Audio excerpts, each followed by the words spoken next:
نو عزیزانو یو دا زمونږ زمانہ ده او یو زمونږ نه مخکې زمانہ وه. د مخکې زمانې او زمونږ د زمانې په ایمانونو کې فرق. زمونږ د زمانې ایمان چې دی هغه هر شی په عقلي دلیل ثابتول غواړي. خو لنډ وایي چې زما عقل کې نه راځي. اوس اگر که ستا عقل د خري خو خبره پکې نه راځي. اوس تا به څه عقل اسې وایم تاسو د خپل ځان ته وګورئ زمونږ هم څه عقل دی. تاسو کې عقل شته؟ تاسو په هغه ورځ خپل عقل ته وګورئ چې چېرته جنج کې روان یې د چا واده او تاسو پکې روان یې نو د خپل ځان ته وګورئ او د خپل عقل ته وګورئ. تاسو په هغه ورځ خپل عقل ته وګورئ چې څه وخت د چا در سره جنګ او هغه دومره ووایي چې بکواس مه کوه نو ته د خپل عقل تماشه بیا کوه چې ته د بکواس مه کوه په ټکي په بدل کې تماچې او ټوپک تلاس کې او سړی بورنه بورنه دغه وخت کې خپل عقل اندازه لګوئ. نو زمونږ څه عقل؟ زمونږ عقل داسې شی دی لکه د خر لکۍ ته چې ګوتې وروړې او لپې. زمونږ داسې عقل. او بیا په پاکستان کې اول چې دا تاسو اسمبلو ته لیږلي دي د دوی عقل ورشئ وګورئ. منډۍ لګېدلې ده پکې د 45 लाख روپو غویه شته، د 40 लाख روپو غویه پکې شته، د 50 लाख روپو غویه پکې شته. دا تاسو چې اسمبلو ته لیږلي. نو زمونږ څه مونږ په خبره نه پوهېږو. یو ملا مسله کوله چې کم شی چې ونیسئ نو بیا یې پرېږدئ مه. مطلب یې دا و چې کومه نیکي یو ځل شروع کې نو بیا هغه نیکي پرېږده مه. خو هغه ملا اختصار نه کار واغستو وی چې وروڼو چې کوم شی ونیسئ بیا یې پرېږدئ مه. دغسې پکې یو ناست و هغه واورېد وی والله چې کوم شی ونیسم چې زه بیا پرېږدم. په لاره روان دی یو سړي نه خر وتښتېدو. دته یې وی بچیه لږې راواړوه.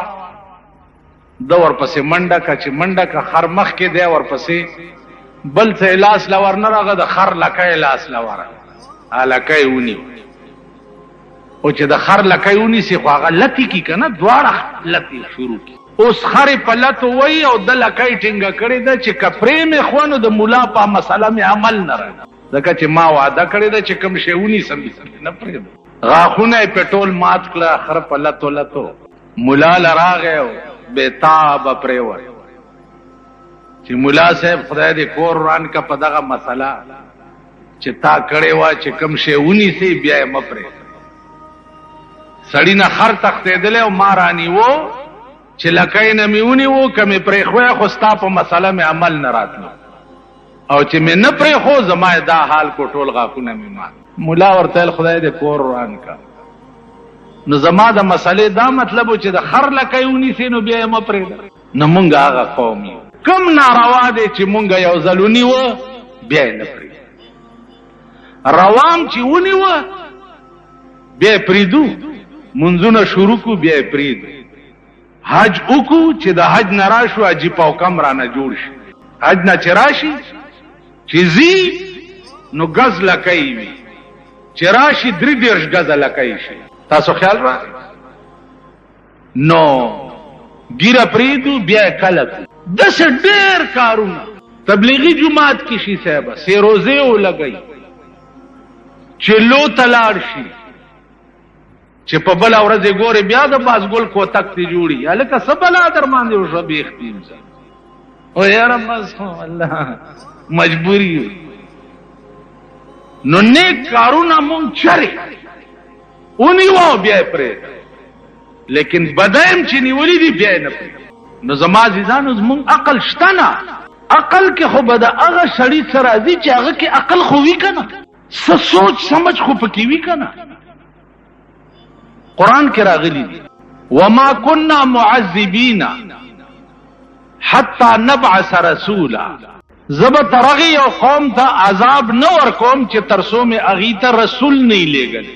ترغی پورې به زه دې قوم ته عذاب نه ورکوم. د امام ابو حنیفه رحمت الله علیه مذهب دا دی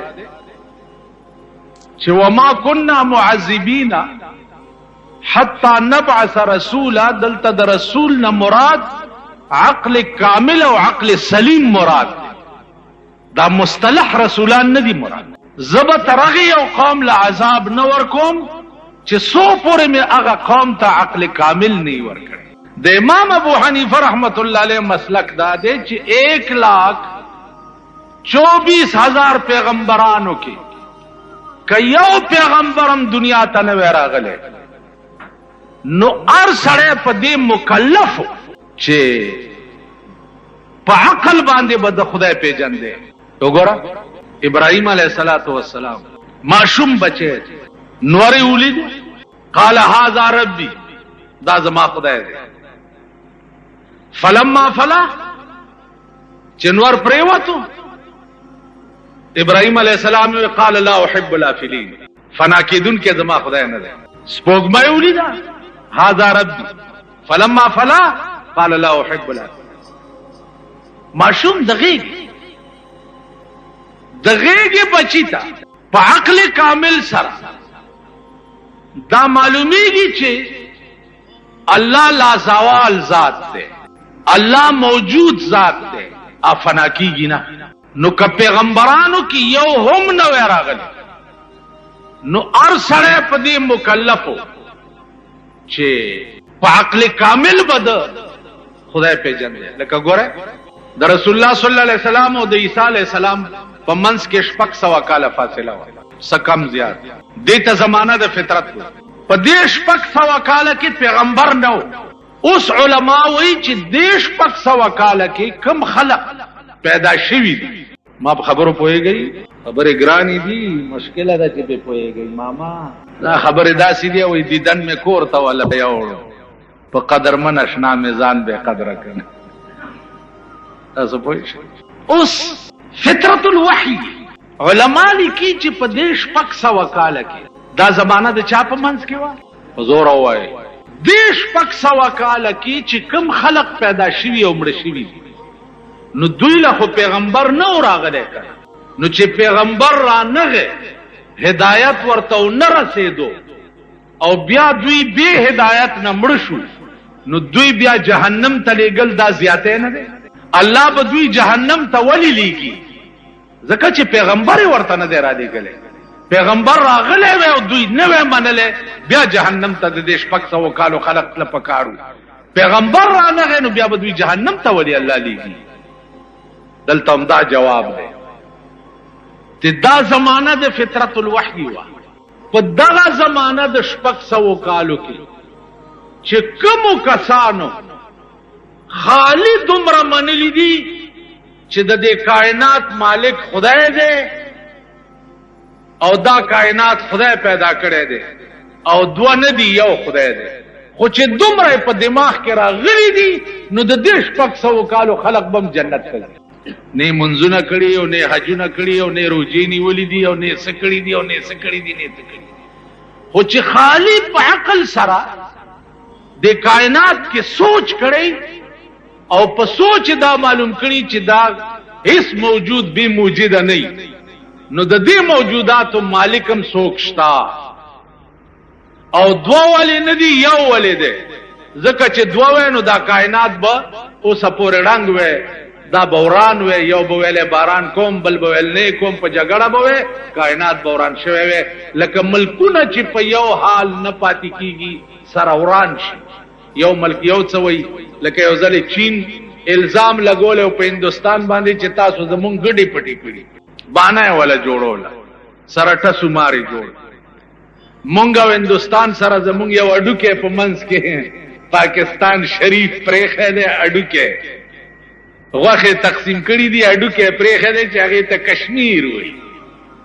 ناغه اډوکه تر اوسه پورې لا په دې ملک پروت هندستان هم ورته غړمبيږي او مونږ هم ورته غړمبيګو. نو مونږ چې نوې حکومت جوړو نو هغه کې یو وزیر د امور کشمیر وزیرم پکې جوړ.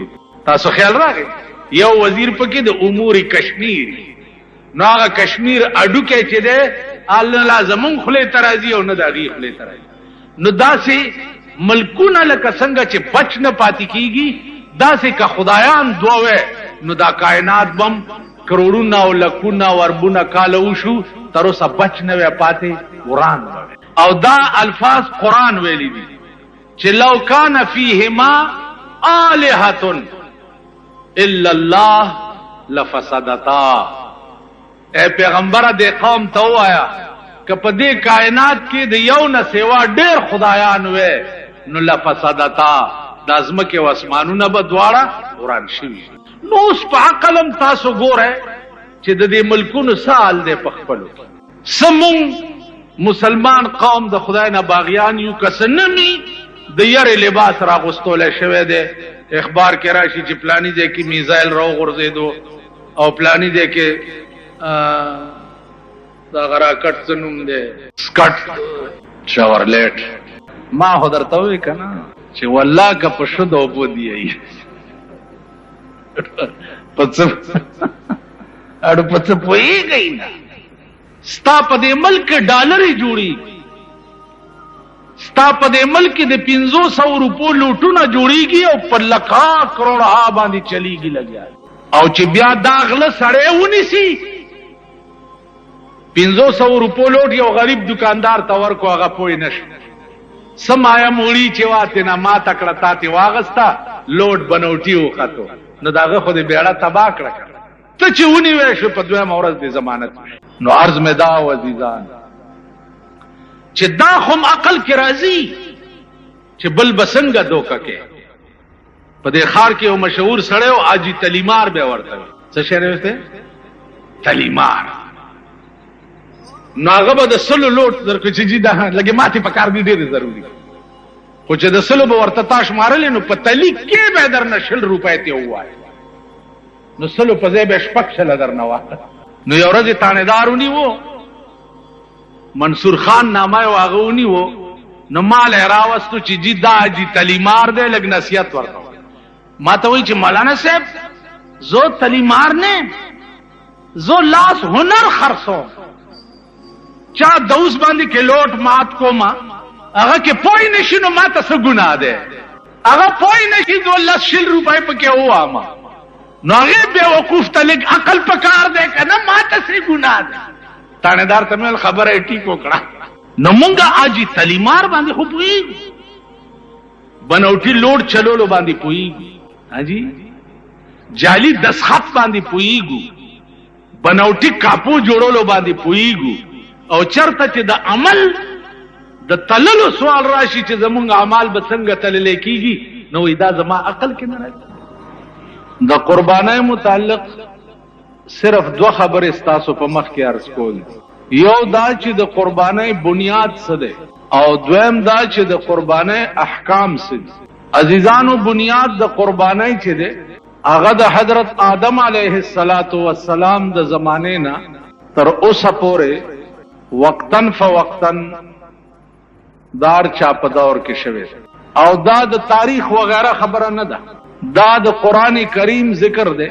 د آدم علیہ السلام د زامنو متعلق چې الله فرمایلی دي اذ قربا قربانا فتقبل من احدهما ولم يتقبل من الاخر. د دواړو زامنو په خپلو کې اختلافونو دي ته ویلې شو چې تاسو قرباني وکړئ چې کوم یو په حق ای داغه قرباني به قبول شي او چې کوم په حق نه ای داغه قرباني به رد کړي شي.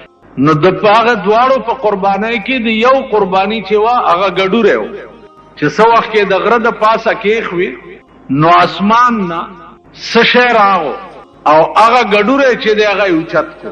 حافظ ابن کثیر لیکلی دی چې دغه ګډوره نیغ بوتلو جنت ته او تر اوسه پورې دغه ګډوره په جنت کې اوسي. رستو گویا هر پیغمبر د خپل قانون مطابق قربانیان او منځونه او روزه او دا بکول د ابراهیم علیه السلام دور پر راغی. ابراهیم علیه السلام د شپې خوب ولید.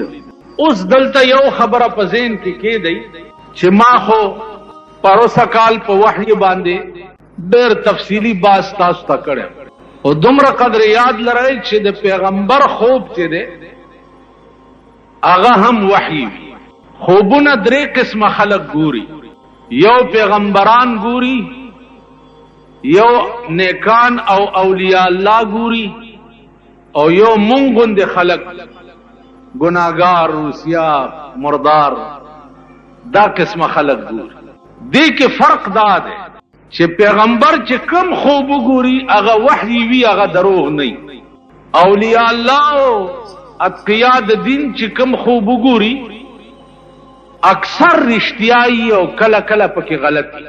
مونږ چې کم خوب ګورو نو هغه 99% غلطی او 1% پکې چرتا رښتیا و. بیا د خوبونو د تعبیر امام چې دا علامه ابن سیرینو چې دا په تعبیر رویا کې ډېر لوی سړی د دومره لوی عالم په تعبیر رویا کې بل څوک نه دی تیر شوی. خوب زمونږ په دې صوبه سرحد کې په ټول صوبه سرحد شاید چې 3-4 کسبه داسي چې د خوب په تعبیر به پوهیږي. 3-4 کسه نور په ټول فرنټیر کې د خوب په تعبیر باندې پوهیدونکي نشته. استاد خو چې خوب وګورئ خو چې چرته سورګری یا شاګولی کنه بس مولا لورشي جمعه ته چې استاد خوب ملیدلې ده او دغه صفات سور امام روان ما باچای ما پلانې ما ایو مولا له یو سړی راغی چې استاد خوب ملیدلې ده چې یو خپل په مشرق ده او بل په مغرب ده. نو هغه ورته خدای چې په منځ دوه شوی نه دا دې څنګه خوب ولیدو. دغه سړی راغی علامه ابن سیرین ته ورته وی چې صاحب داسې خوب مې لیدلی دی چې یو خپه مې په مشرق ده او یو په مغرب ده. ویل بل چاته خو دې نه دی ویلي؟ ویل یو له ورغلی وم هغه راته داسې وویل. زه ویل خدای دې دې خو باسه که په هغه دې دا غلط تعبیر د خوب نه وی کړی نو ته به د مشرق او د مغرب بادشاه شوی. تاسو خیال راغی؟ نو علامه ابن سیرین چې دی دا ډېر لوی سړی او لوی امام پکې انبیاء علیهم السلام کې یوسف علیہ السلام تیر شوی. هغه ذکرم قرآن کې څنګه دی آیات ان الشمس والقمر رأيتهم لي ساجدين. سرنوایا اذ قال یوسف لأبیه یا ابتی. یوسف علیہ السلام خپل پلار ته وی یا ابتی انی رأيت 11 کوكبا والشمس والقمر رأيتهم لي ساجدين. اے پلارا ما خوب لیدو چې یو لستوري او نور او سپوږمۍ دا ما ته سجده کوي. پلار ورته څوي یا بنیا لا تقصص رؤياك على اخوتك فیکیدو لک کیدا. پام کو بچیا چې دا خوب رونو ته ونه وي سفر بدر ته جوړ کی. یوسف علیہ السلام چې دا خوب پلار ته بیانولو رونه پټ ولاړو غي واوري رونه تو بس غفار رونه په هر زمانہ کې د خدای قهر. شکر او باسم چې رور می نشته، شکر او باسم چې خور می نشته. خور لا د خدای قهر دی او رور لا د خدای قهر. او بیا دا زمونږ په زمانہ کې خو پناه په خدای.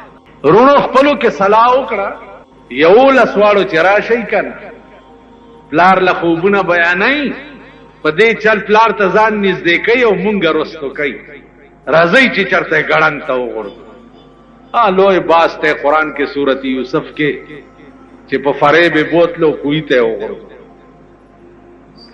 دا خوب بیا رښتیا څنګه شو چې دې سو وخت کې د مصر وزیر اعظم شو 40 کاله پس او پلار او مور او دا ټول رونه ځان ته وغوښته مصر ته. نو خدای پاک یوسف علیہ السلام ته وی چې ته په تخت کېنه. نو یو لسرونه او مور او پلار داراله او تعظیمن ټولو سرور تخکتا چې سر خکتا کو. نو یوسف علیہ السلام ویلې چې ورونو او پلار او مورا دا زما د هغه خوب تعبیرو چې نن رښتیا شي. 11 ستورو نه مراد 11 رونو او نور سپوږمۍ نه مراد چې دی هغې نه مور او پلار. نو عرض مې داو چې ابراهیم علیه السلام خوب ولید او خوب د پیغمبر چې دی هغه وحی. خوب دا ګوري چې زه دا خپل زوی لالو سار چې را پاسې د نو زوی راوغوښت او زوی عمر دی دغه وخت کې 12-13 سال اسماعیل علیه السلام. اگر چې په ذبیح کې اختلاف ته لګ چې اسماعیل ذبیح او که اسحاق ذبیح. جمهور علما په دې باندې دي چې ذبیح چې دی دا اسماعیل علیه السلام راوی غوښته ورته وایي چې ذبیح به څنګه دی. نو عزیزانو مونږه باندې هم امتحانات راځي مشکلات راځي او زه قسم درته خورم چې د پیغمبرانو امتحانات او مشکلات وګورئ نو عقل بموالوزی او خپل اندې بمزمکه وته. کوم امتحانات چې په پیغمبرانو راغلي کوم ابتلا چې په پیغمبر راغلي. یو عالم د ډېر لوی ما ته یو ورځ وی چې ته خو تقریرونه ډېر کې خو زما زړه کې یو اشتباه ده. ما ورته ویل چې ته دومره لوی سړی زستا اشتباه چرته لرې کولی شم. ویل نه سوال کوم او جواب به ټیک راکې. په دې مې پوه کا چې د خدای په مقبول بندگانو کې د پیغمبرانو نه لوی څوک نه و. دا خو دومره خو پوهېږئ که نه ما دومره خو به پوهېږئ نور خو مې خیال نه راځي. او د خدای په مقبول پرین بندگانو کې د پیغمبرانو نه لوی څوک نه و. د خدای خوښ چې دي د پیغمبرانو نه زیات بل څوک نه. نو سره د دومره خوښوالي کم پیغمبر په ونه کې اره کړی دی په کم پیغمبر باندې قوم راوچت کړی سخا لري پې ورغورځولي دي کم پیغمبر بني اسرائیلو حلال کړی دی کم په څه کړي دي. ابراهیم علیه السلام ته وی زوی دی حلال کا. نو دا دومره خوښې چې دا دومره تکلیفونه څوک چې د چا خوښي هغه له تکلیف راسي. په دې سوال پوه شوئ څوک چې د چا خوښي اخو د تکلیف نه بچ کوي هغه له خو تکلیف نه رسي. نو دا پیغمبران د خدای څنګه خوښو چې په مصیبتونو او په امتحانونو کې مبتلا کړي. کولی شئ د دې جواب؟ اسانه خبره. ما وی چې یو عاشقي او یو معشوقي. الله معشوق او محبوب دی او پیغمبران ټول عاشقان. نو د معشوقي په زړه کې هر وخت جاړي ورپسې. کوم عاشق ته معشوقه وایي چې ورشه په د انور ودرېږه ورشه او ته منډه کې او په د انور ودرېږه ورشه دې کوی ته ټوپ کا او ته منډه کې بے خطر کود پڑا آتش نمرود میں عشق عقل تھی محو تماشائے لب بامت ورشه دې اور کې ټوپ او ته بې تحشا منډه کې او اور کې ټوپ. نو د معشوقي په زړه کې د هغه عاشق قدر زیاتی چې کوم د معشوقي په اشاره باندې اور ته ټوپ کوي کوی ته ټوپ کوي. ذکریا علیه السلام چې په ونه کې راکېده ویل که اواز دې وکړو نو د پیغمبرۍ د لیست نه به دې نامه وباسم. اره چې پې ورغله نو جبریل ورته راغی چې که دې اواز وکړو یا دې وی وکړه نو د پیغمبرۍ د لیست نه به دې نامه وباسم. هغه خندل او په منځ دوه شو. نو ما وی چې نو ما ته وی چې خدای ته خو پته وه په دې سوال او جواب خو پوه شئ که خدای ته خو پته وه چې زما د عاشق چې دی په دې امتحان کې کامیابیږي نو بیا یې پې ولې امتحان کولو. خدای ته پته وه چې ابراهیم علیه السلام به زوی حلال کي ما دپاره نو بیا یې پې ولې امتحان کولو.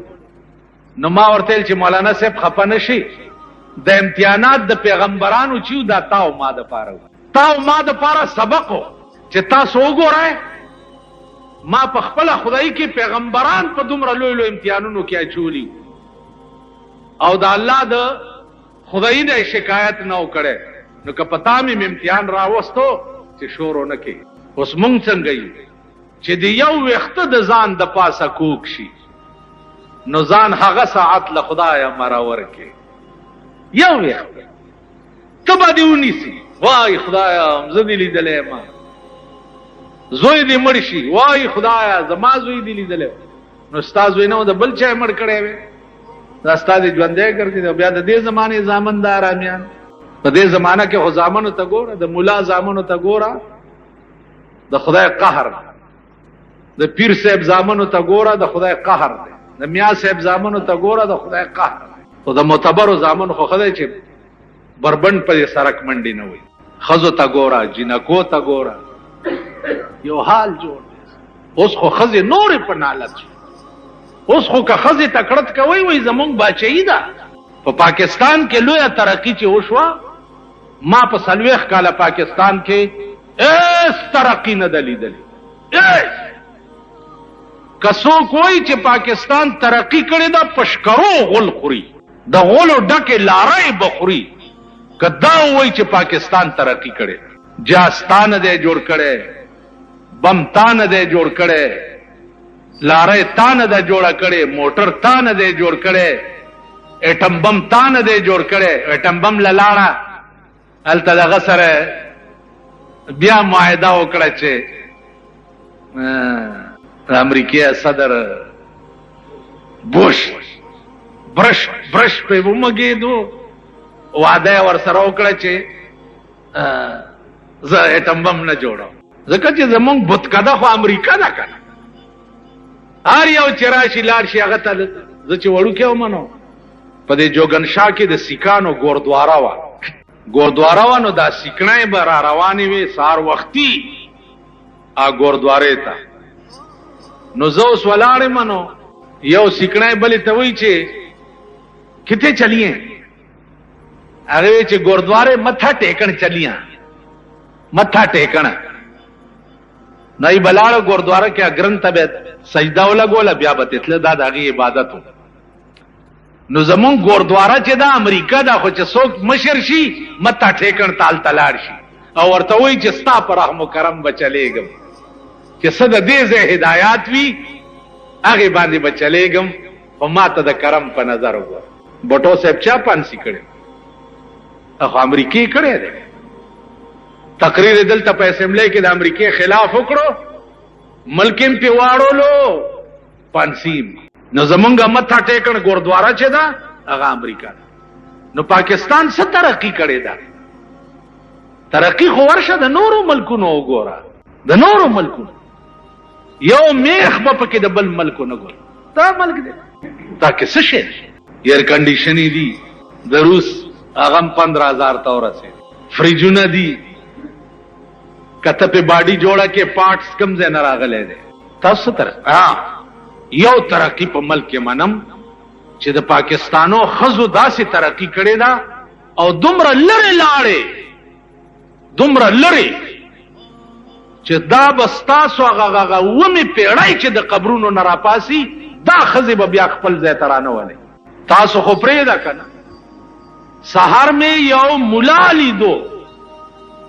خزه په ډګډګي ځان پسې سوره کړي جمعه امام اغم په ډګډګو کور دې شبيړه دې غرکش مال باسوس اوس قیامت کی الک داوړ لا ما ته هم کته وی کته مسکه غوندې شو چې راشه کنه څنګه خکار نه کړي تو نالت پدا سے ملک خواص رهنمایان د دین رهنمایان د قوم په خدای قسم چې داغي په کورونو کې ټي وی غانې او وی سی آر چلی رهنمایان د قوم چې دا قوم په بزرګای ورته ګوريو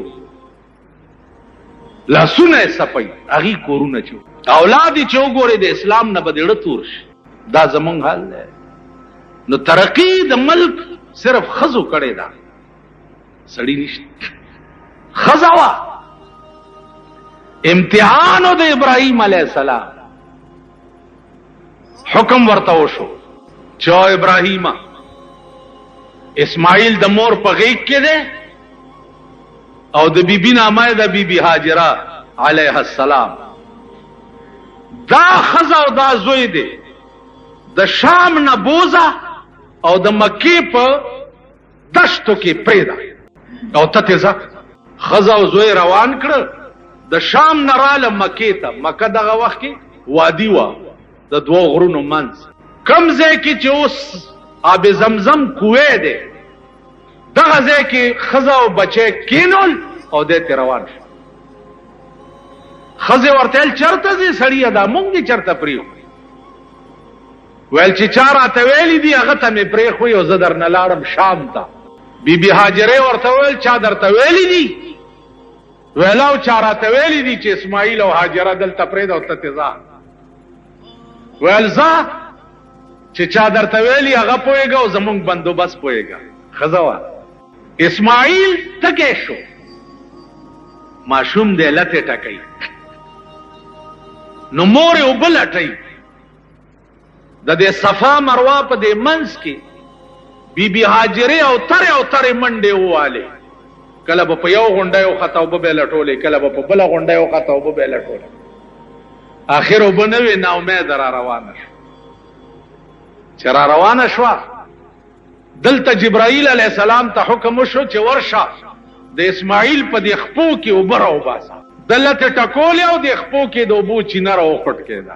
چې چینه راوخوټ کېده بیبي هاجرې وویل چې الحمدلله اوبه خو پیدا شوې، خو زرې شګې راټولې کړې او اوبو نه یې ګیر چاپېر واچولې چې چېرته اونه بیږي خلاصې به شي. آب زمزم زمزم ویلی شي ادرېږه. زمزم معنا ادرېږه. نو د اوبو ته بیبي هاجرې وویل چې زمزم ادرېږئ بهېږئ ما. رسول الله صلی الله علیه وسلم به فرمایل چې الله دې په بیبي هاجرې رحم وکړي، که د اوبو ته زمزم نه وی ویلې نو دا اوبه به بهېدلې وې او ټوله دنیا به یې خړوب کړی وی. خو چې هغې ورته زمزم ووي په ځای ولاړې پاتې شو. نن ورشئ د عربو هغه دشتې، د عربو هغه سوکړه، د عربو د اوبو هغه نهر زبیده. خوبونو پورې یو بله خبره ووایي. زبیده د بادشاه ښځه وه، د بادشاه ښځه. خوب یې ولیده چې دا ټوله دنیا ما سره بدفعلي کوي. زبیده دا خوب ګوري، د بادشاه ښځه ده چې دا ټوله دنیا ما سره بدفعلي کوي. اوس تاسو ته که دا څوک وایي چې هلکه ما خوب لیدلی چې ما سره ټوله دنیا بدفعلي کوي، تاسو به ځه وایي دا خو ډېر پلیت دی، څه خراب خوب یې لیدلی. داسې به ووایي که نه، تاسو دا شیخان میخان. علامه ته راله زبیده وی داسې خوب مې لیدلی دی چې دا ټوله دنیا ما سره بدفعلي کوي. ورته ویل خوب دې رښتیا هم دا لیدلی دی؟ ویل او. ویل ستا د لاسه به الله داسې کار والي چې ټوله دنیا به پرې فایده اخلي. ستا د خوب دا تعبیر دی. نو زبیدې بیا د شام نه دا نهر راوستی دی مکې ته، چې هغه وخت کې د اوبو قحط نو د شام نه نهر را روان کو او د مکې په کوڅه کوڅه کې ګرځولی دی او پې دا ټاکۍ لګېدلي دي او اهل مکه ټول د هغې کوو نه اوبه راوباسي او کورونو کې. نهر زبیده اوس هم شته. هسې وایم خوب په ظاهر یو شی او د هغې تعبیر چې دی هغه بلکل برعکس. تاسو خیال راغی. نو اوبه ودرېدې او بیبي هاجره حیرانه ده. عزیزانو دغه وخت کې د خوراک څه بندوبست کیږي؟ په دې لاره قافلې ځي شام ته، مدینې ته. هغه قافلو والا وایي چې دا فقیران ناست دي دلته څه ونه څه وله ورکوي، دا یې ګذرې اوقات.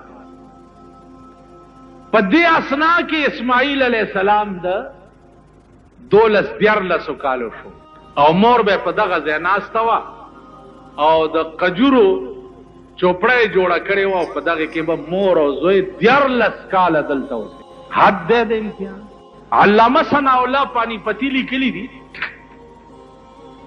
چې د ابراهیم علیه السلام زړه به کله ملاقات ته وشو چې زوی او ښځه ګورم، نو د شام نه مکې ته خو ډېر مزل دی، نو بوراق به ورته راوستی شو.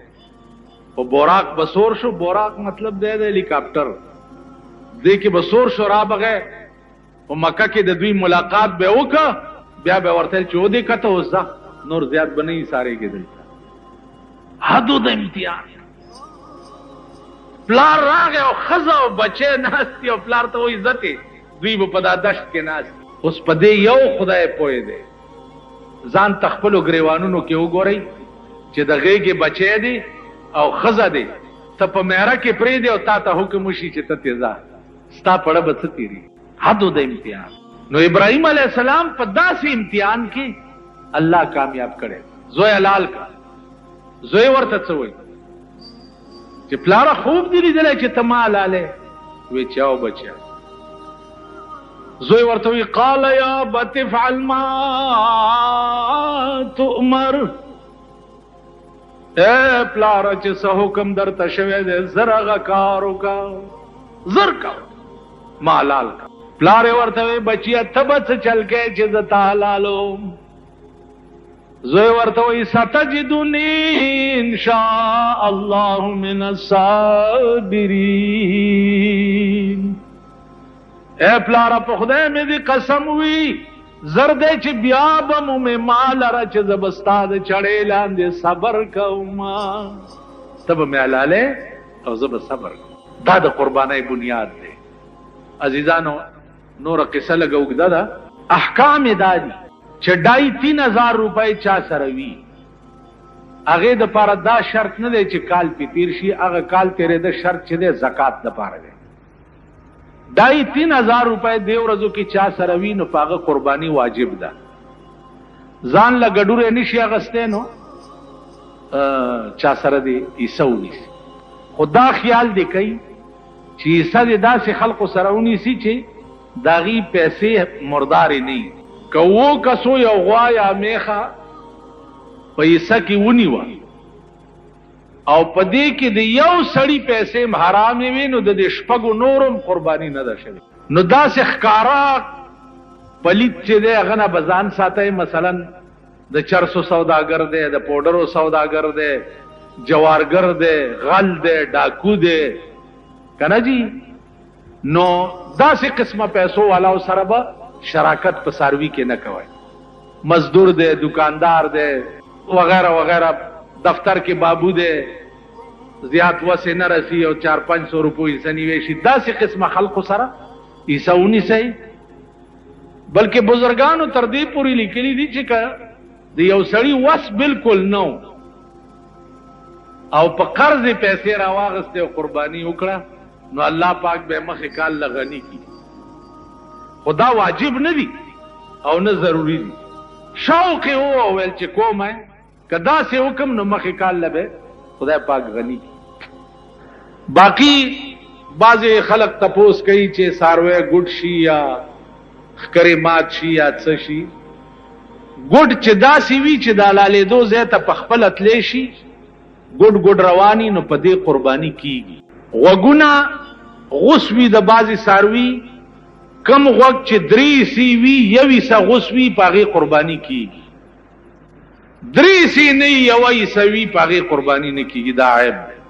ښکر پاس مات ته قرباني پې کیږي، لاندې مات ته چې غوښې ته نقصان رسولی دی بیا پې قرباني نه کیږي. باقي نر او ښځه، ګډوری، میخه، غوا، میخه، اوښ وغیرہ دا ټول پکې یو برابر دی. ګډوري کې دویم سړی نشي شریکېدی. غوا میخه کې 4 قسم کېدی شي، 6 کېدی شي، 2 کېدی شي.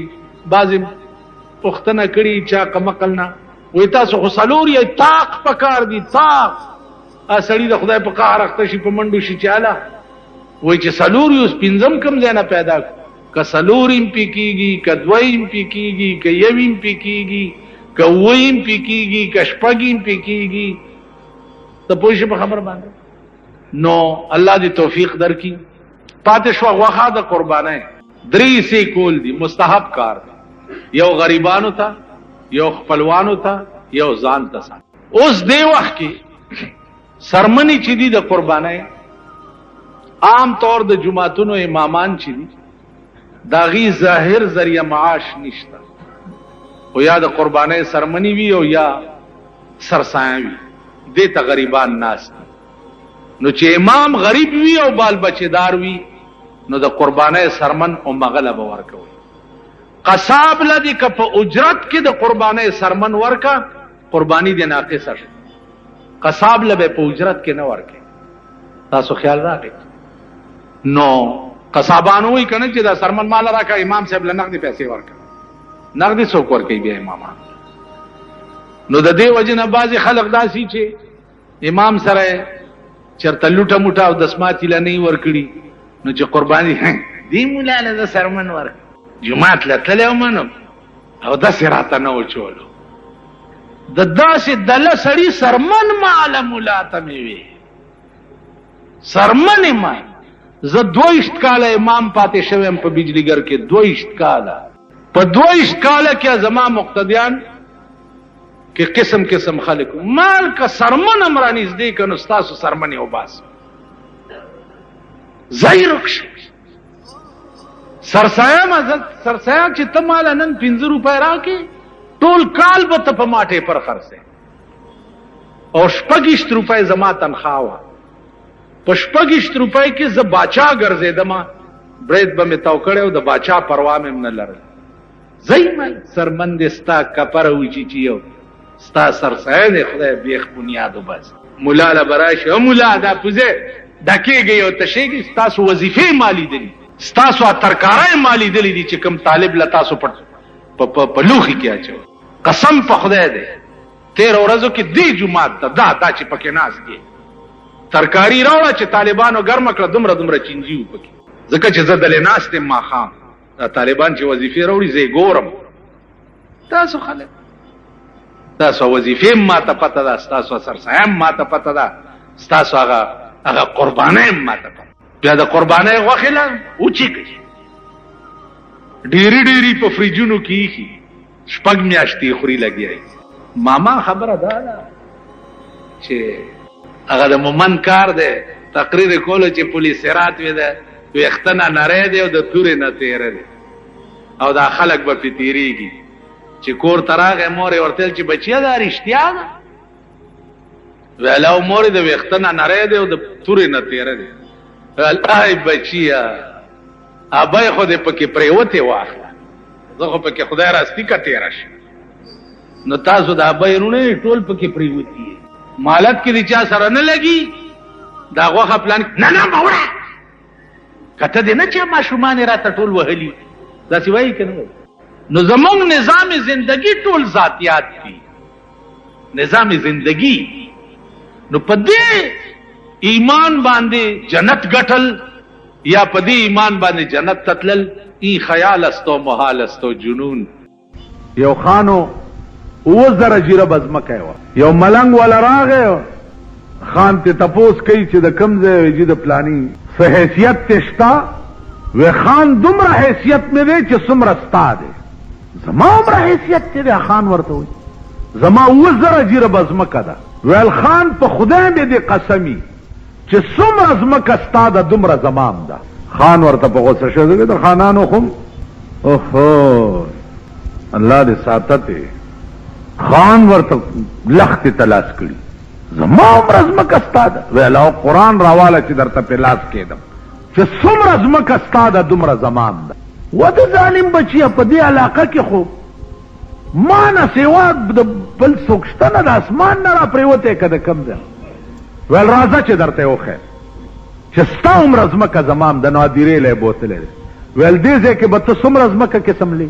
ویل 2.5 ګزه کې خو ویل 2.5 ګزه زمام ده او 2.5 ګزه ستام ده که نه دا 2000 خو ستانه ده کور دی وران شه دا به بل ته پرېږدې او ته به تېځې دغه ځای کې 2.5 ګزه زمکه ستام ده او 2.5 ګزه زمام په 2.5 ګزه کې کوتې به تا دپاره هم کنستی کېږي او ما دپاره به هم کېږي تاسو خیال راغی نور زمونږ څه دي خان حیران شو لیونی شو چو بیړه یې غرق اسې وایم د الله والو خبره داسې وي چې په دیړه کې ننوځي او ړه کې سورې وکړي د الله والو داسې خبره اوس ته ماته وایې چې د خانې ټوله نشه په دې یو خبره د هغه دماغ نه ووته چې زما خو 2.5 ګزه ځمکه ده 2000 ګیره به خو نه ده دا زه په کوم قهر اخته یم نار خانی او نوابي پرېخوا او د فقیرانو هم نشینی اختیار نو عزیزانو هم نشینی دا هغه چا کوئ چې کوم فقیران دي زه درته رښتیا وایم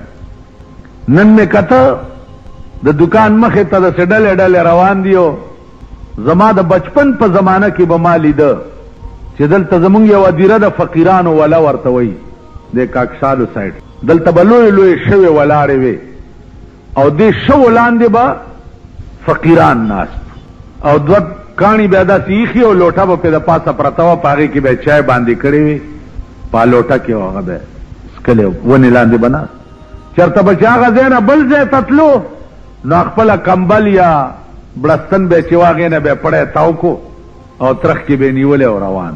هغه د بچپن فقیران چې ما کتلي وو نن د تبلیغي جومات والا ته چې زه ګورم هغه زما د بچپن فقیران را یاد پیاده به رواني او بسترې به په ترخ کې نیولي او ځان ته چې څه وایي هغه ورځ مې یو کتو نوم یې درته نه علم خو کم از کم په دې وخت کې به 10 کروڑه روپۍ ورسره وي، 10 کروڑه روپۍ نغدې جایداد یې پرېږده. مې کتو کوهاټ ته تلمه نو چې غاښې نه واوړېدو او لاندې کوشو نو په دغه ځای کې مې ولیدو چې بستره په خپله په اوږه باندې ایښې وه او پیدل په دې ملنګانو کې روان. نو زه ورته ودرېدم مال چې راځه که نه چې ما ته یې ویل چې مولانا صاحب ستا په تقریر کې یو شعر دی ویلی و هغې رانه دا شی جوړ کړو. ما څه شعر ویلی ویل تا ویلي و چې کمه خوشبوی مې چې د یار د په خوله کې کمه خوشبوی مې چې د یار د په خوله کې داسې خوشبوی د عطاري د عطرو نشته. نو زه د یار د خولې خوشبویۍ پسې در په در ګرځم چا به راته چېرته میلو شي که نه. او زه مولانا صاحب خپله لار وهه دومره لوی سړی. نو دا د الله توفیق دی چې چاته یې ورکړي، د هغه مهرباني ده چې په چا یې وکړي. خدای دې هغه مهربانۍ په مونږ واقعه دا وه چې سلیمان علیه السلام دا ټول مارغان راوغوښته. غرض یې دا و چې دې مارغانو نه لږې لږې بڼکې والمه او زه ځان لته یو توشک جوړ کړ. ټول مارغان د سلیمان علیه السلام په حکم باندې راله. یو مارغه و چې هغه رانغی. هغه مارغه ته عربي کې هدهد وایي او زمونږ په دې پښتو ژبه کې ورته دا مولا چرګک وایي. سلیمان علیه السلام فرمایل چې مالی ارل هدهد، هدهد ولی نشتا. مرګرو ته وایي چې واورئ هدهد چې راشي یا خو به معقوله وجه پیش کوي چې زه ولې نه ومه او یا به یا لالوم. د بادشاہ حکم هدهد چې راغی نو سلیمان علیه السلام ته یې پیش کړ. چې پیش یې کړ نو سلیمان علیه السلام د دې هدهد په دې سر باندې داسې د ویښتو سړی غوندې دې سړی نه یې داسې ونیو او داسې دیچکې وله ورکړ او ورته ووایي چې ته چېرته تللی وې.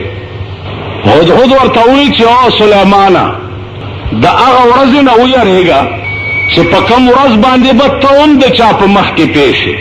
دا یوازې زه نه یم چې زه ستا په مخ کې پیش یم بلکې یو ورځ به ته هم چاته ولاړې او تا نه به د زندګۍ تپوس کېږي. دا خبره څه وه چې د سلیمان علیه السلام یې زړه وران کو بلکل او زه یې پرېښوا مارغه او په ډېرې عاجزۍ کې بیا تپوس کوي. سلیمان علیه السلام معذرت وکړه مارغه ته چې ما معاف کا. مارغه ورته وایي چې زه نافرمان دیم، زه ستا په سلطنت کې چې ستا تابع اوسېږم نو زه یو دومره عظیم خبر پسې تللی وم چې سلیمانه د هغې علم تا ته نشته. ما تاله دومره عظیم خبر راوړی دی چې د هغې علم تا ته نشته. سلیمان علیه السلام نورم ډېر متاثر شو. ورته وایي چې هغه څه شی دی؟ ما تا ته خبر راوړی دی د شهر سبا او د هغه ښار بادشاه چې دی یو ښځه ده بلقیس نامه یې ده او د هغه بلقیس لاندې 12 جرنیلان دي او د هر جرنیل لاندې 1 لک جنگي فوج دی. د داسې خار خبر مې درته راوړی او بیا د هغې یو داسې عظیم تخت دی چې په کوم تخت دا بادشاهي کوي چې د هغې مثال بیا نشته. سلیمان علیه السلام حیران شو د دې دومره عظیم خار خبر یو مرغه راوړي. هسې که تاسو کې لږ سوچ وي او په خبره پوهېږئ اندازو کوي چې کوم بادشاہ الله والی هغه ته د بار ملکونو سره د روابطو ایس ضرورت نه د محکمو جوړولو یا د خرچونو کولو داغي خبر چې دی هغه مرغان کوي. پاکستان غوندې ملک نه چې یو جاس پریوتی دی ته اوسه پته نه لګي چې دا ولې پریوت. په دې اخبارونو کې تاسو ګورئ کله وی واده ډزې کېدې لاندې نه لګېدلی دی، کله وی صاحب ټول واده والا یې ونیوه، کله وی چې اوس نن بیان دی چې د هندوستان نه تخریبکار راغلی دي او په هغې کې جنکۍ دي. نو دا جاس پریوتو د هغې سازش کېدی شي. یعنې داسې خیله پرتوک دي چې هغه خپل دغه نشي معلومولی چې دا جاز ولې وغورځېدو په خبره نه پوهېږي. دا زه چې کله کله وایم مونږ پورې د خر سرونه تړلي دي، قسم په خدای که دا زه دروغ وایم، ځکه چې د خر سر چې دی هغه هم د ښه او د بد تمیز نشي کولی او نه په خبره پوهېږي او مونږ هم دغسې. دا دروغ نه دي. خلق تباه شو، دنیا ورانه شوه، قصخانه کې د خلکو کورونه وران شو، بم خلاص شو، کله وی پلانې تخریب کارو، کله وی پلانې تخریب کارو، کله وی پلانې تخریب کارو. د دې منشا سوچ کول پکار دي چې دا تخریب کار ستا ملک ته راځي ولې؟ هغه ملک سره ستا څه چل دی چې ستا ملک ته تخریب کار رالیږي او خلق تباه کوي؟ نو ملک سره خبرې وکړه که نه، خارجه پالیسي ستا څه ده خبرې ورسره وکړه که نه، چې هلکه ته زما ملک ته تخریب کار ولې رالیږي؟ پردي کورونه پې ولې ورانې یا پردي بچي پې ولې کباب کې؟ نو عزیزانو عرض دا و چې زمونږ د ملک بادشاهي داسې شی دی لکه نوشروان بادشاه په لاره روانو، بختک وزیر ورسره و، نو د کارغه او د خارونۍ جګړه وه. نو بادشاه د خپل وزیر ته ووایي چې دا کارغه او دا خارونۍ ولې په جنگ دي؟ وی صاحب پرېږده یې، وی حل وایه دا ولې؟ وی دا کارغه د دې خارونۍ نه لور غواړي زوی له او دا خارونۍ نه ورکوي. نو وی څه وایي؟ وی خارونۍ ورته وایي چې 100 خارونه وران شوي د لور په مهر کې راکه نو اله به لور در کوم کې نیمې در کوم. نو ویلې کارغه ورته څه وایي؟ وی کارغه ورته وایي چې دا لږ خارونه وران شوي واله او نور چې نوشروان بادشاهي او بختکي وزیري د ډېر خارونه به وران وګوري. ویل ښه دا ما او تا پورې ویلي دي؟ ویل او صاحب ته بادشاه یاد کړی او زه وزیر یاد کړی چې دغه بادشاهي او دای وزیري د ډېر خارونه به وران. نو چې ضیاءالله کې بادشاهي او جنیجو وزیر اعظمي دا پاکستان دی وران وګوره. بل تخریبکار راغلی، تخریبکارو علاج سوچ کا چې دا تخریبکار راځي ولې؟ دی وجنه عرض دا و چې په کومه لاره دا سیلاب راځي هغه لارې ته بند اچول پکار دي. او سرونم د چرګانو چټوان شه، دغه بادشاهي د مرګه پاتې شه، هغه لارې ته بند واچوئ چې په دې لاره دا بلا راوړي ولې؟ هغه لارې سوچ وکړه. دا عقل مونږ کې نشته، نه عوام په دې خبره پوهېږي او نه حکومت په دې خبره پوهېږي، ځکه چې د نوشروان او د بختک کیسه ده. خفه نه شئ، جمعې په ورځ دومره ګډې وډې نه وي ویل پکار لکه چې زه یې وایم، خوړه مې دې خولې نه بوټ وځي، زړه مې وځي. دا بادشاهي داسې ده لکه یو بادشاه د دنیا قمقل، د دنیا قمقل، خو چې خبره به یې کول څه غول به یې جوړول. اوس ته وګوره نن 10مه ورځ ده، حج پالیسي باندې ستا ټول حکومت اخته دی. حج له به داسې خلک ځي او داسې به روان شي او داسې به هلته لاړ شي او د وعانو والا به داسې چلو شي هلته به ډېري ونیسي هلته به بیا کښېني او هلته به بیا سملي او منا کې به اوبه وڅکي او عرفات کې به بیا داسې چلو کړي او په مزدلفه کې به بیا داسې لسمه ورځ دا چې صدر او وزیر اعظم په دې بلا ګرفتار اوس ته په ایمان وایې چې دې ته ضرورت څه ده دې ته څه ضرورت دا پخوا به چې خلک حج ته روان شو او اته میاشتې به پیاده مزلې کولې د مکې او د مدینې منځ کې به په اوښانو مزلې کېدې په 12 ورځې کې به رسېده او حج له به هغه سړی تلو چې د سلو نه به اورېدلی بوډا به لاړو صاحبه په بحري جهازونو کې 14 ورځې به په اوبو جهاز کې غړچېدو بیا به هلته په خپلو خپو غړچېدو 8 میاشتې پس به نېغ بوډا راغی حاجي صاحب راغی اوس تلی نه چې بیا راشي چې چېرته ګورې خپک دی د حاجي کوتک شا په سر دی چېرته خپک دی په حاجي به دی حاجیانو سال جوړ شوی دی حج نه دی پخوا به چې حاجي بزرګ به ولی به شپه ورځ به خدای ته په سجده پروتو اوس چې ورانه وکړي نو ته تحقیق وکړه عجیبه وي چې ورانه وکړي ته ورته وګوره چې په لار روان او په سایکل یا په رشکه کې یاره چې رشکه دې بې وخته مخې له راغه خو چې ویې ګورې ګیرې والا به پکې نه د خدای په قهر اخته دي صاحب نو نن لسمه ورځ د صاحب حج داسې چل دی او پالیسي ده او پلانې دی او دومره بځي او دومره ورته دا د کوسډه د زامن ناستې صاحب ډک ډک ډک ډک ډک لاسونه به ورته وایي واه واه واه ډېره ښه خبره یې وکړه داسې عقل بهی حج دی چې په جعفر شو روانوی که په لاره کې مړ شو هر کال به حج کېږي که ژوندی راغی حجي راغی بس خبره خلاصه شوه دې باندې دومره وخت ضایع کول څه ضرورت دی نن لسمه ورځ ده صاحب رپورټونه دي او اخبارونه دي او فوټوان دي او حج کانفرنس دی دا حج چې د کوم ځای نه راغلی دی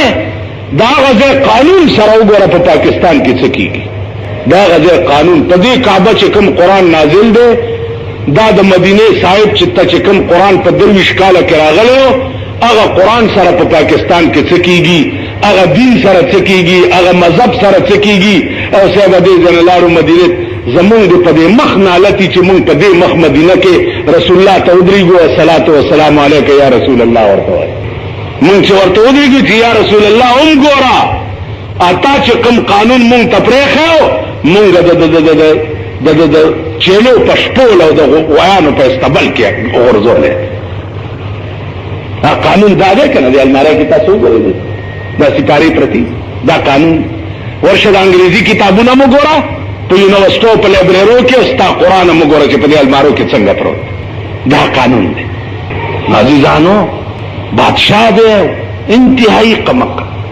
وزیرانو ورته وایي چې بیړه دې غرقه شه ته چې خبره کې نو د تور ګونګټ رورې بوی پرېږدې خو چې خبره کې بوی پرېږدې لږ سوچ چېرته عقل وایي نو څه وکړم چې زه کمقل یو وزیر پکې را پاڅېدلی دی هغه ورته ویل صاحب بل کار کوم اوس دا خو چا نه شو ویلی چې کوز شه د کرسۍ نه کوز شه ځکه چې د مارشل الله جرنی نو تاسو پلار به یې کوز کړي خو دا څوک ویلی شي مونږ صدر صاحب ته څوک ویلی شي چې ته کوز شي نو تحت الثرا به دې ځای دا چا ویلی نه شو ویل صاحب داسې چل به وکړو چې ستا دې تشو متیازو ځای پورې به یو تار وتړو او هغه تار به د قالینونو لاندې پټ راغلی مونږ سره به او چې ته نورو بادشاهانو سره خبرې کوي او قمقله خبره شروع کړي نو مونږ به تار راکاږو نو ته به پوهېږې خبره په بله اړه وه ویل ډېره ښه ده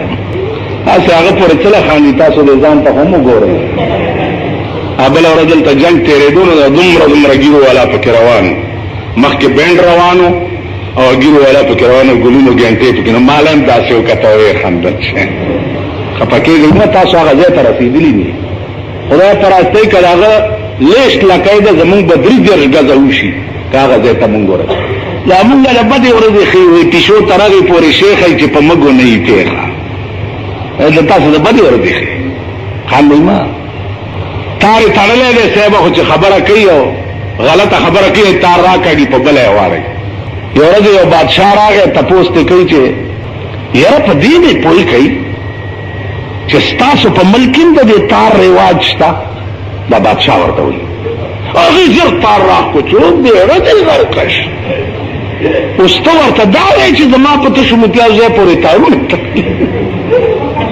دا هغه دي سړی خو ګوره جي یو سړي ډاکټري کړې وي نو د مریض علاج کولی شي یو سړي ډاکټري نه ده کړې نو د مریض علاج به څه کوي یو سړی پالیسي پوهېږي ته ورشه پالیسي ستا نګیر چاپېر ملکونه دي د هغې وګوره د روس پالیسي وګوره د چین پالیسي وګوره د امریکې پالیسي وګوره د برطانیې پالیسي وګوره پالیسي وګوره د انډیا پالیسي وګوره دغه څه پالیسي ده سکانو سال جوړ کړی دی په هندوستان کې سال یې جوړ کړی پالیسي د ملک دا ده چې ملک کباب شي چې څه پالیسي د هغې لاندې به چلیږي فوج به نه راځي اوس تاسو ګورئ انشاءالله العزیز حالات په ملک کې بیا داسې پیدا دي چې زما د سترګو سترګو کې کېږي چې ملک کې به بیا مارشل لا راځي بیا تماشا یې کوئ مونږ لایسي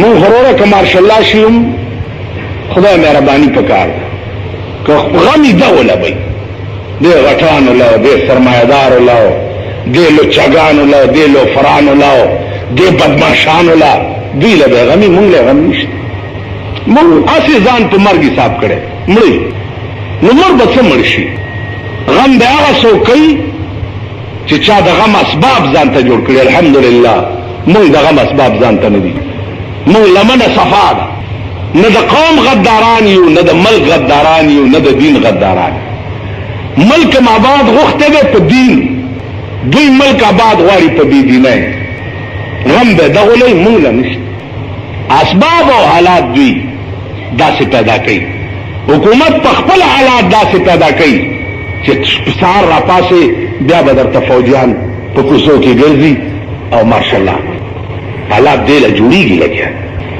نو زما عزیزانو عرض داو چې څو پورې قوم من حیث القوم ټیک شوی دی قوم د قوم ته به ښه ورځ نه نصیب د سکون ژوند به ورته نه نصیب کېږي تاسو خیال را اوس سلیمان غوندې به مونږ چېرته پیدا سلیمان علیه الصلاة والسلام هدهد ته وایي چې ښه ده تا چې کوم خبر د دې بادشاه ما ته راوړو راشه زما خط ورته یوسه نو سلیمان علیه السلام خط لیکي بلقیس بادشاه ته لیکي ورته انه من سلیمان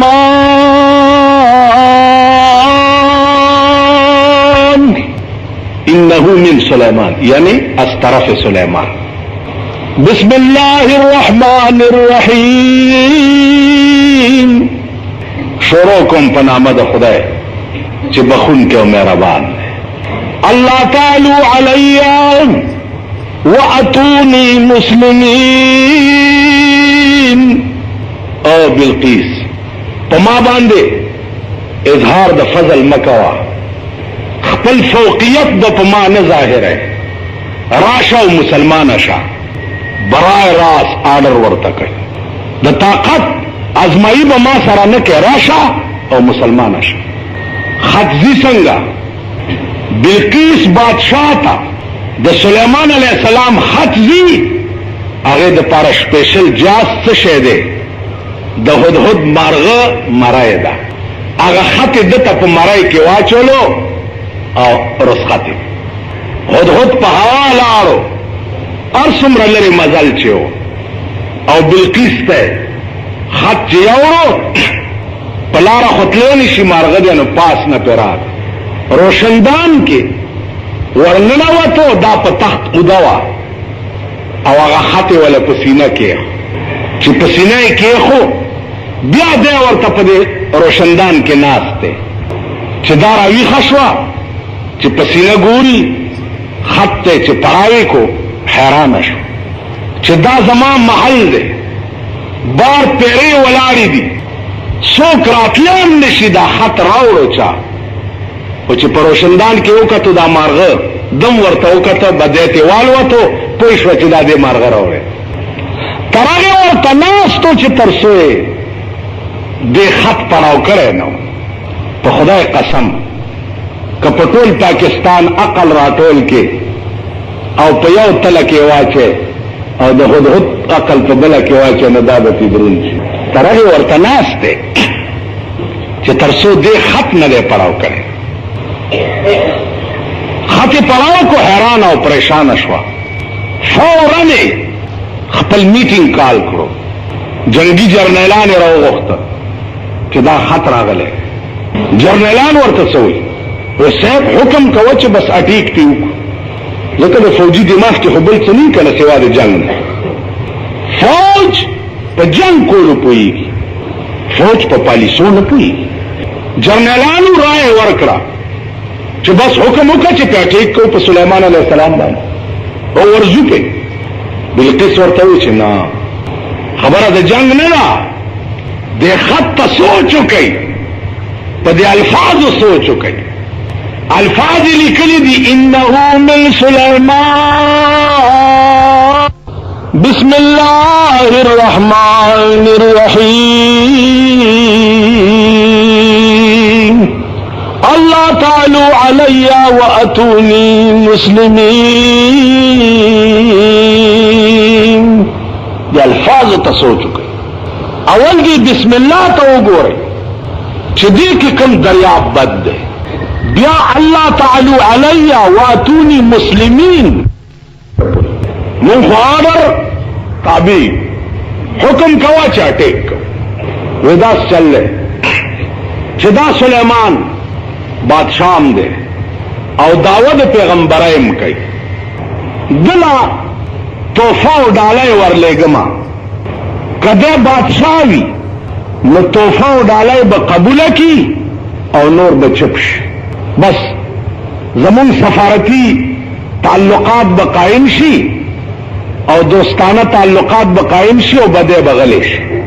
نو که بادشاہ وي تش خو په توفه او ډالۍ به چپ پاتې شي، او که پیغمبري نو په توفه او ډالۍ به چپ نه پاتې کیږي، بغیر د دې نه به نه راضي کیږي چې تر څو زه مسلمانه کړی نه یم.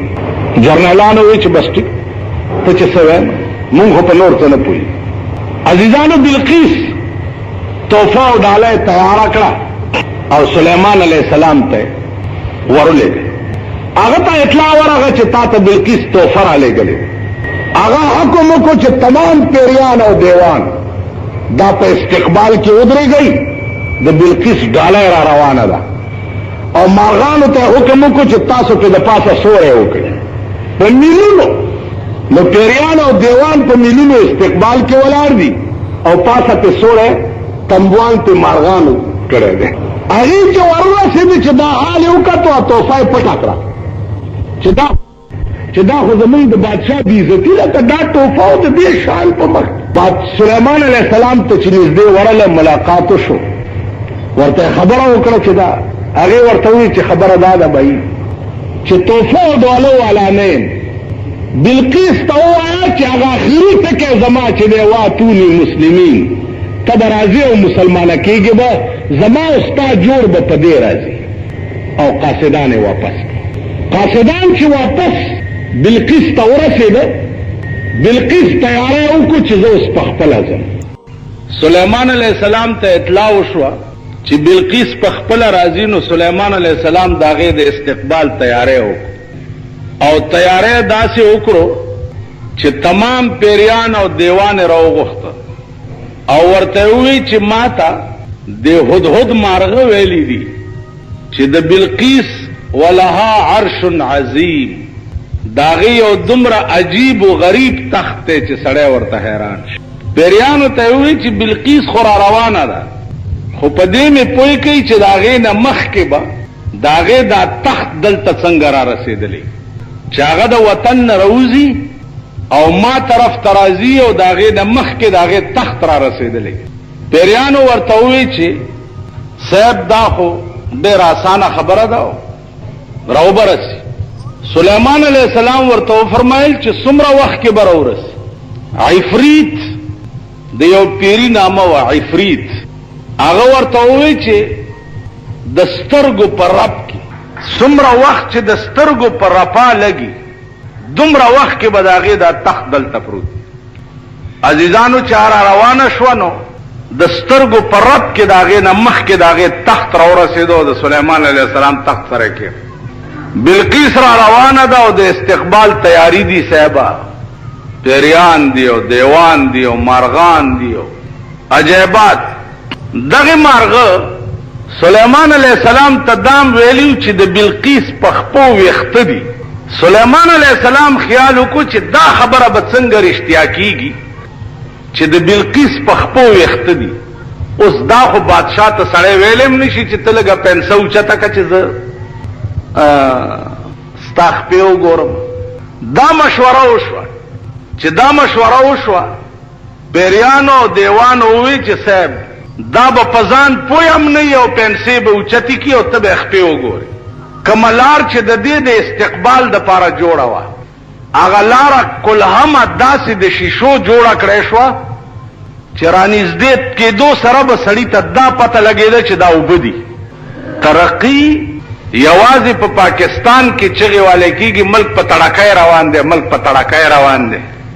دا چل خو جناب رسول الله صلی الله علیه وسلم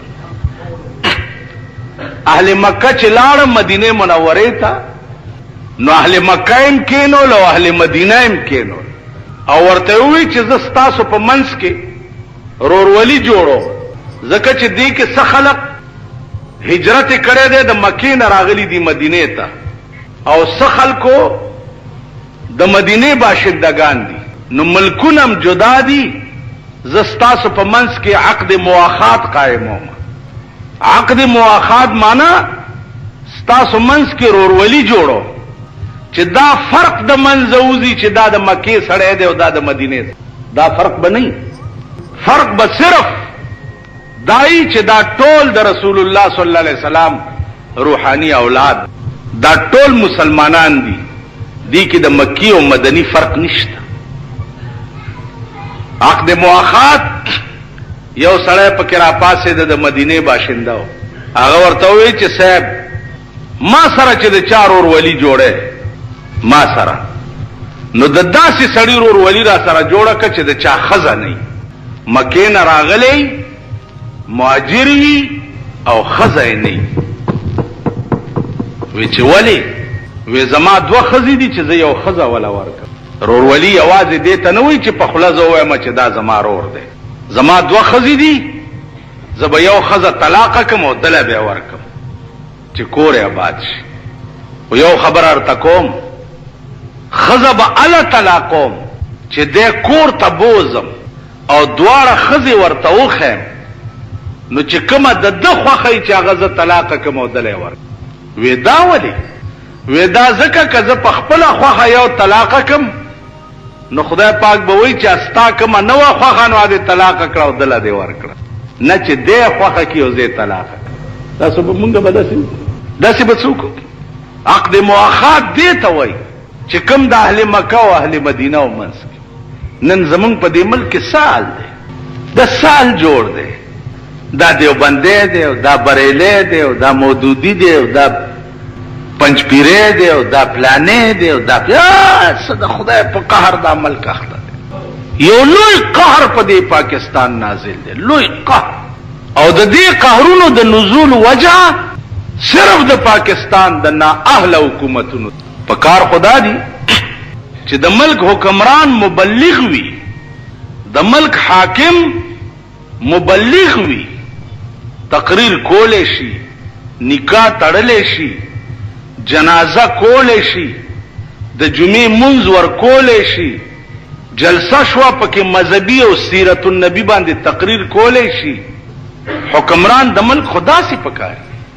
زمونږ د ملک حکمرانان پرېږده چې یا د چنډمو ته ناستي او یا چا به د کرکټ تماشو ته ناستي یا د اکی تماشو ته ناستي یا چرته د چا کور رواني او دوی له کینچي ورکي افطار پې غوس کې افتتاح کر رہے ہیں افتتاح کر رہے ہیں افتتاح کر رہے ہیں.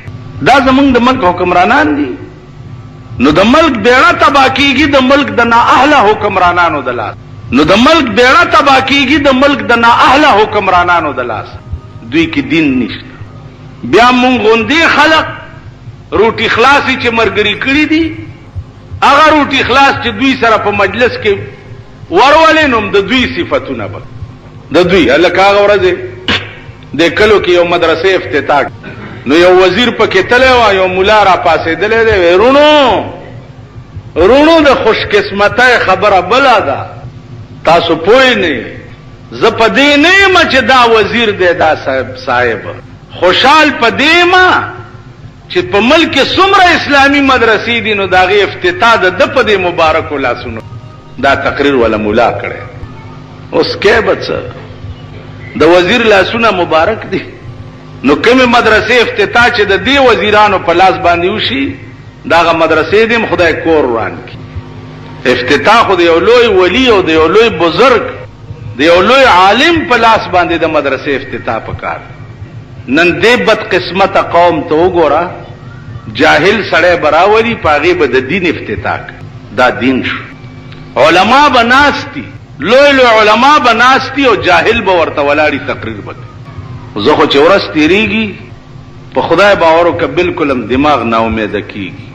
د ملک نه مایوس شو بالکل دماغ چې آینده دا تصورم کې دی شي چې دا قوم بم ټکی یا دا خلق باغ لارې ترازی چا کوم لاره سردار کونین صلی الله علیه وسلم جوړه کړی دا خلق باغ لارې ترازی او ډېر زیات کار زمونږ د لاسه خراب لوی خرابي چې دا زمونږ د زه خو چې څوک د نالت ټکې وای زه اول په ما کار مونږ نه خراب نالت اول په دین شرمی اول مونږ قوم شرمی اول مونږ اسلام شرمی اول مونږ ہر شے یو دوکا شوا بادشاہی دوک او یا الہی یہ تیرے سادہ دل بندے کدھر جائے کہ سلطانی بھی عیاری ہے اور درویشی بھی عیاری. بادشاہان پا ہم بادشاہ کے غداران دی درویشان پا درویشای کے غداران. اوس د تبلیغی جماعت خلق خلاف ولی دی زکه چې د دې خلقو دکاندارای په خرابي دا خلق دعاګانې په پیسو کوي جنازې په پیسو کوي تبلیغ والا دواګانې مفت کوي تبلیغ هم مفت کوي د پیغمبر حدیث هم مفت بیان په بسترم خپل اسمبلی روټایم خپل خوري لوخیم په خپل وینځي بسترای په خپل وګکړي پیدا روانه می دوی مفت خدای دین خلقو تخی نو د دې خلقو دکانداری په خرابي. تاسو خیال راځي او تبلیغی جماعت والا ولې خراب دي اوس راته چاوي پیران راوتی دي په دې کلو ګرځي چیرونو خیال کوي او دا تبلیغ والا چې دي خلق خرابوي. که تبلیغ والا خرابي نو په مخ د زمکه خصوکشتا وای په ایمان په مخ د زمکه خصوک دي په کوټانای کې ناس خلق خدي چې بار لګیا دي د خلقو خزنه ټیکسی لارای جوړې شوې لونو نه ټیکسی لارای جوړې شوې او ته په کوټانای ناس ته دعا وکاو کابل اورز می جمرود کې ویږي داونه به نه وباسي لوټ ولا لاس کې ورګي داونه به نه وباسي لوټ جیب کې واچو الله دې کامیاب غل تروانی داونه به نه وباسي زنا به رواني داونه به نه وباسي. خدای ته وګورئ دا ټول ظلم چې دی زما عزیزانو دا د حکومت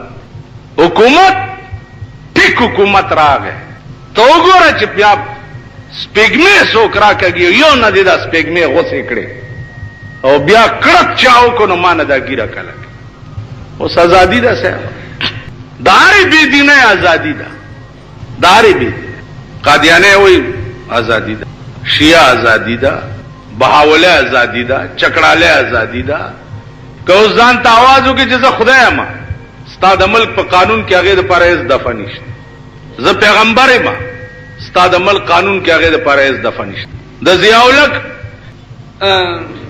جامع خیرنی دي د پیغمبر کې دولکه د فیدی د صدر توهین دی وکړو 116 ایم پی او کې 16 مارشالله کې او دولکه لیبل بدر باندې ولګي خدای پسې کنځلې کوا قانون کې اس دفع نشته پیغمبر پسې کنځلې کوا قانون کې اس دفع نشته پولیس ایف آی آر په نشي چا کوله ځکه چې قانون کې دا دفع شته نه او مغه د پیرنګي قانون دی چې کوم نن 200 کال مخکې جوړ شوی نو ګناه په ملک د ملک د قانون دا او د ملک د حکمران طبقه دا لکه مولانا ایرون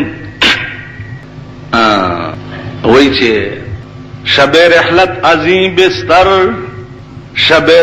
عظیم بستر روم تا قصر حور العین اگر در وقت جان دادن تو باشی شمع بالینم و زما د روح د قبض کولو په ټیم کې که زما سر پورې ته ډیوه بالا شي نو ستا په رڼا کې به زما روح نیغ جنت ته لاړ شي.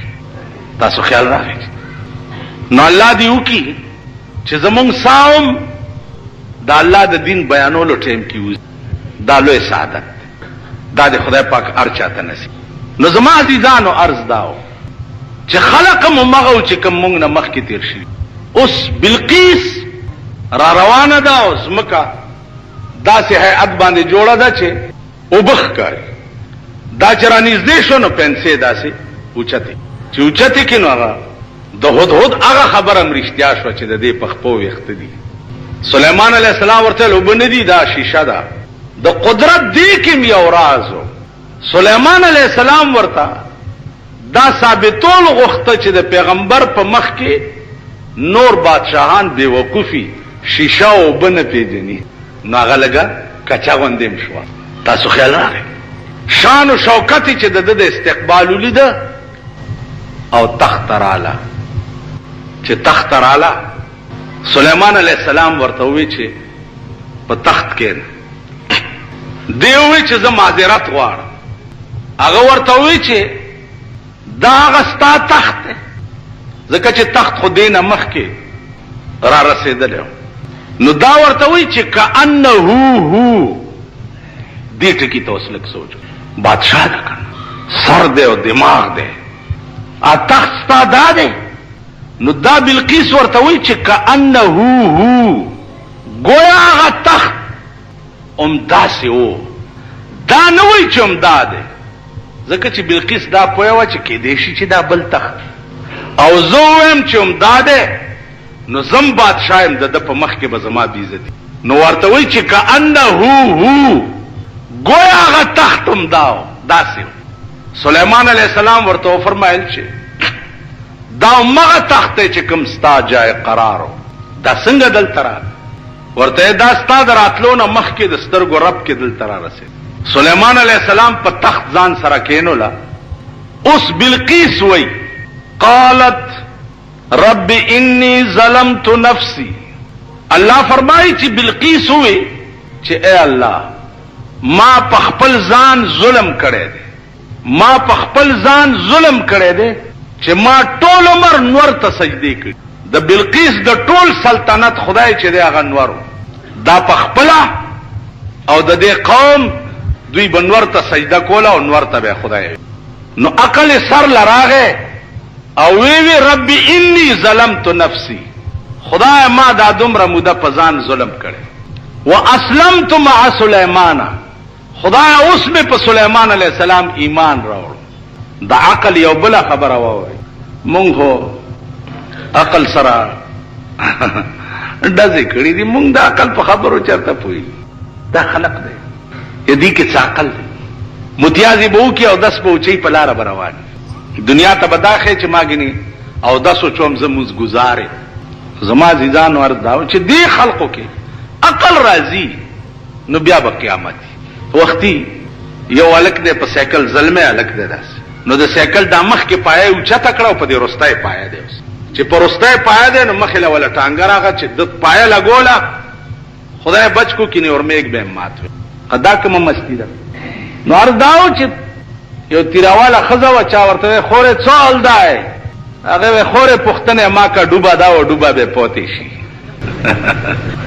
پوښتنه ما که ډوبه ده و ډوبه به پاتې شي. نو دا توقع مه کوئ چې دې نه بعد بم دا قوم چېرته ده بني آدمو په قطار کې راځي یا چېرته سړي کېږي. نور به لکۍ کېږي. نور به په نالت کېږي. غل متیازې به په یو بل تپل شروع کوي. تاسو به وګورئ یعنی تر دې پورې شوي دي. دا به تاسو ومنئ چې په واده کې یو سړي سره نه لګي او په بوتل کې متیازې اچولي دي. متیازې او پکې یو ساس کې عطر اچولي او هغه متیازې پاسېرو د پاسه په هغه سړي چڼکاو کړي. ولې؟ وایي ما دا قسم خوړلی چې د ده واده متیازې به پرې اچوم. دا بني آدم اسلام عزیزانو مونږ نه داسې څیزونه جوړ دي که تاسو خیال وکئ په دې موټرونو کې د خانانو نوابانو څه د پلاسټک مارغه یا کوتره یا سپی داسې جوړ کړي. نو موټر کې رسته داسې کېنولې دي شیشه ته مخ کړی ولا نو موټر چې خوځي او رواني نه داغه اثر داسې خوځي مونږه غسیز نه سره خوځي نور پته نه لګي چې چا څوې یا ما څو اورید یا ما ته څه کول پکار دي یا ز سلا پیدای ما یا ز بڅکو دا سيزونه نشته نو بلقیس عقل ته اوس ګوره پاکستان خزو کې بداسه عقل راشي بلقیس وی قالت رب انی ظلمت نفسی اے الله ما دا دومره موده چې د غیر الله عبادت کړو په ځان می ظلم کړو واسلمت مع سليمان اس میں په سلیمان علیہ السلام ایمان راوړو خو ولی لله رب العالمین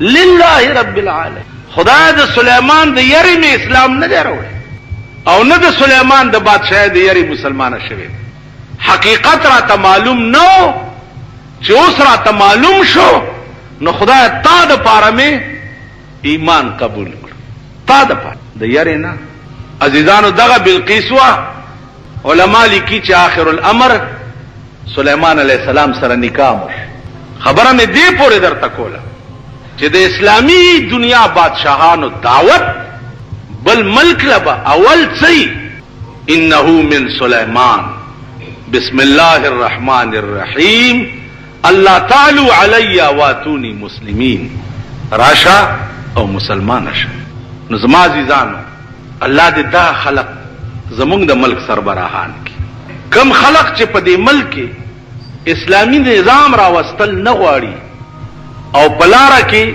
آر دی ورته خدای دې نیست نابود کی آسمانی آفت ته پراش خلق ډیر نه دی پکار اوس کتا سو خیالو کې دا مخلوق ډیر ګڼ شوی دی خو ټول بیکار مونږ لا د خور کاری نه دی پکار سیر پکار اسه ډیر خلق دی چې د کمال خلق پکې نه څپې نو کمال خلق پکار دی او د ملک سربراه صحیح مسلمان پکار دروغجن نه دی پکار اسلام دشمن نه دی پکار صحیح مسلمان پکار دی چې اعلان وشي د شپې چې سبا نه به د ملک فیصله په قران کې تو وګوره چې دا ملک څنګه کی دی خدای په خبر ګوړاند کزاریان خو په دې نتیجه رسیدلم چې دې ملک اسلام راوستل امریکا نه غواړي چې امریکا وغوښته چې د پاکستان قانون د اسلام شي اسلام کیږي نو زویم چې امریکا نه غواړي نو بیا تاسو د الله سکاله دروغ ولې وایي چې دا در روان دی او راضی به او که خیری په د خدای دروغ هم ولې